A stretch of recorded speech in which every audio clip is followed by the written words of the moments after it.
Audio Jungle.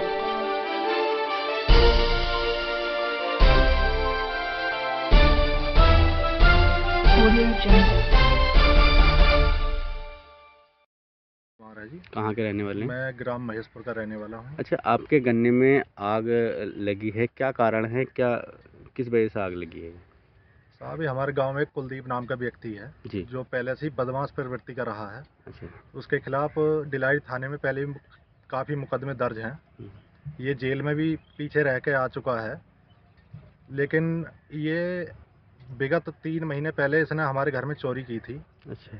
लेकिन कुछ गांव के संभ्रांत लोगों ने, रिश्तेदारों ने बैठ करके हमारा समझौता करा दिया कि चलो, जो इसने नुकसान किया है अब आप उसे बर्दाश्त करो, कोई बात नहीं है, आगे से कोई आपको क्षतिपूर्ति नहीं कर सकता, अब आप ही बर्दाश्त करो इस चीज़ के लिए।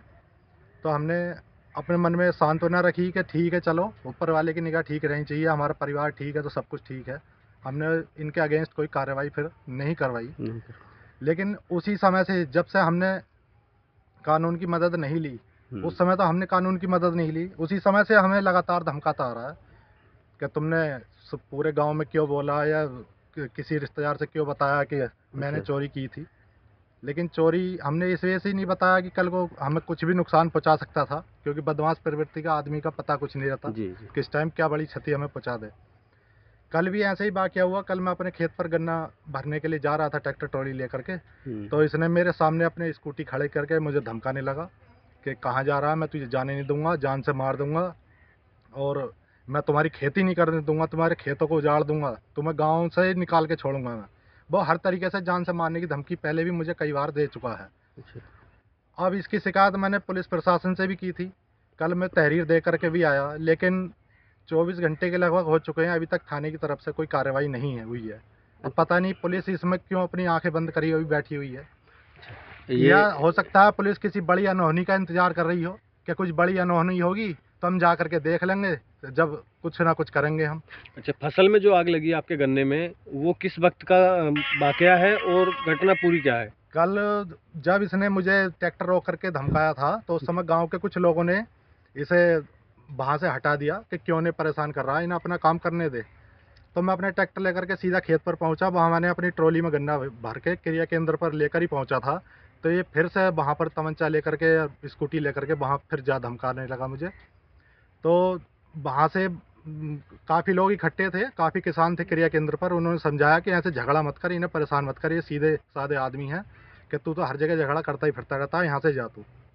तो वहाँ से मुझे धमकाता हुआ चला आया कि मैं तुम्हारी फसल बर्बाद कर दूंगा, मेरे घर के पास में तुम्हारा खेत है, तुम्हारी खेती नहीं होने दूंगा मैं अब। और आकर के मैंने पिछली वर्ष ही अपनी खेत में नई वैरायटी बोई थी, अर्ली 5009। बड़ी मेहनत मैंने इसमें की थी, और किसान के पास खेती ही है और कुछ है नहीं दूसरा आय का स्रोत, और मेरे साल भर की इनकम में उसने आकर के यहाँ आग लगा दी। गांव के बहुत लोगों ने उसे आग लगाते हुए देखा भी, और मेरा कम से कम 20-25 कुंटल गन्ना जल भी चुका था। अगर गांव के लोग मेरा सहयोग ना करते तो मेरे पूरे खेत में आग लग जाती और मैं बिल्कुल मरने को मजबूर हो जाता। अच्छा, ये आपका जो खेत है कितने एकड़ का होगा? ये लगभग 3 एकड़ का खेत है मेरा। अगर बुझाते नहीं लोग तो मतलब 3 एकड़ गन्ना आपका पूरा जल जाता? 3 एकड़ का गन्ना पूरे में आग लग जाती। गांव के लोगों ने सबने सहयोग किया कि जिससे मेरी फसल बच पाई। फिर भी इसमें मेरा 20 से 25 कुंटल गन्ना बिल्कुल जल करके राख हो गया। दीप नाम का व्यक्ति महेशपुर का ही रहने वाला है। उनके पिताजी आए दिन किसी ना किसी झगड़ा फसाद करता रहता है। थाने के एक चौकीदार रहते हैं फतनपुर के, उन्हें भी कुछ दिन पहले इसने मारा था। आए दिन किसी न किसी के साथ में फसाद करता ही रहता है, लेकिन पुलिस पता नहीं क्यों इसकी तरफ से आंखें मूंदे बैठी है। ऐसे दबंग आदमी को एक सहारा देने जैसा काम कर रही है अपने उत्तर प्रदेश की पुलिस।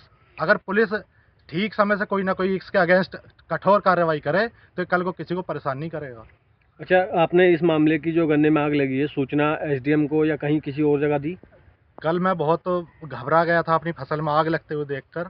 मैंने एसडीएम महोदय को ही फ़ोन किया, 112 भी मैंने डायल किया, पुलिस भी मौके पर पहुंची और फायर ब्रिगेड तक भी यहाँ आग बुझाने के लिए ठाकुर द्वारा से चल पड़ी थी। लेकिन गांव के लोगों के सहयोग से जब आग बुझा ली गई तो फायर ब्रिगेड आधे रास्ते से ही फिर वापस चली गई। लेकिन अभी तक वो खुला घूम रहा है।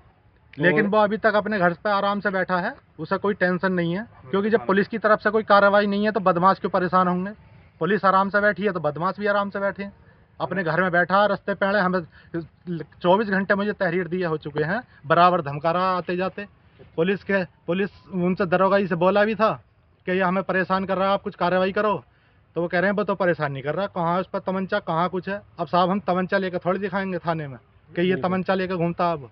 अच्छा, जैसे पिछली बार उन्होंने कई बार घटनाएं कर दी हैं, तो क्या आपको आगे भी उम्मीद है कि वो ऐसा कर सकता है? हमें साहब अपने माल की जान की पूर्ण रूप से खतरा है। हमें सुरक्षा दी जाए। हमें पुलिस सुरक्षा मिलनी चाहिए। ये शासन को सोचना चाहिए कि कोई अगर सीधा साधा आदमी प्रदेश में रह रहा है तो उसकी सुरक्षा की जिम्मेदारी शासन की और उत्तर प्रदेश पुलिस की बनती है। तो अब क्या चाहते हैं इस मामले में आप? हम यही चाहते हैं जल्द से जल्द ऐसे झगड़ालू या बदमाश प्रवृत्ति के आदमी के अगेंस्ट कोई ना कोई कार्रवाई उत्तर प्रदेश पुलिस जल्दी से जल्दी करे, ताकि मुझे कोई ज़्यादा बड़ी हानि ना हो पाए। कल को मेरी जान या माल की ज़्यादा क्षति हो गई तो मेरा घर तो बर्बाद हो जाएगा, मेरा सब कुछ ही नष्ट हो जाएगा। उसकी जिम्मेदारी हो, उसकी जिम्मेदारी कुलदीप के ऊपर होगी। अगर मुझे कुछ भी नुकसान होता है, मेरे माल का या मेरी जान की जो भी नुकसान होता है, उसकी जिम्मेदारी सबसे पहले कुलदीप सनोप रामपाल सिंह की होगी। उसके बाद में हमारे उत्तर प्रदेश पुलिस डिलारी थाने की पुलिस की होगी, क्योंकि मैं उन्हें कई बार शिकायत पत्र दे चुका हूं, लेकिन वो इसमें कोई भी कठोर कार्रवाई अभी तक नहीं कर रहे हैं। ठीक है। Audio Jungle.